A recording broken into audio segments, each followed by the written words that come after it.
Samantala, tuloy-tuloy po ang paglabas ng resulta ng halalan sa mga lokal na pamahalaan sa Metro Manila. Marami sa dati nang nakaupo ang nangunguna sa bilangan. May ulat si Christian Bascones.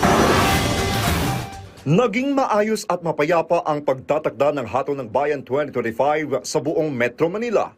Ilang porsyentong natitira para makumpleto ang na-transmit na election return sa buong bansa.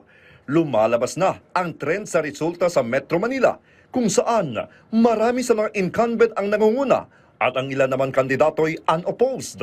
Unopposed ang tandem ni Menchie Abalos at Anthony Zuva sa Mandaluyong.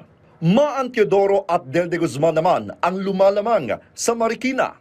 Sa lungsod ng Pasig, ang incumbent mayor na si Vico Soto pa rin ang naiproklamang alkalde, habang ang vice mayor ay si Dodot Jaworski. Nananatili sa pwesto ang Team Zamora sa San Juan. Landslide naman ang panalo ng buong ticket ni Joy Belmonte at Gian Soto sa Quezon City.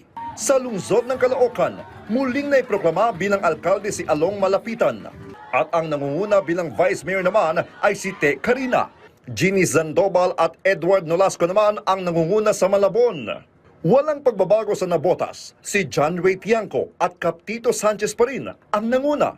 Unopposed si Wes Gatchalian sa mayoralty seats, Marlon Alejandrino naman sa pagka-vice mayor. Mag-inang Aguilar muling nanguna naman sa Las Piñas. Binay Peña Combo ang namayani sa Makati. Walang kalaban si Mayor Rafi Viason. Nanguna rin si Fanny Teves sa Vice Mayoralty seats. Balik tandem ni na Olivares at Bernabe ang nanguna sa Parañaque. Malakas naman ang suporta kay Lani Cayetano at Arvin Ayan Alid sa Taguig. Calixto Duo rin ang tanging pinili ng mga taga-Pasay. Sa Pateros, muling nagwagi si Gerald Herman at Carlos Santos.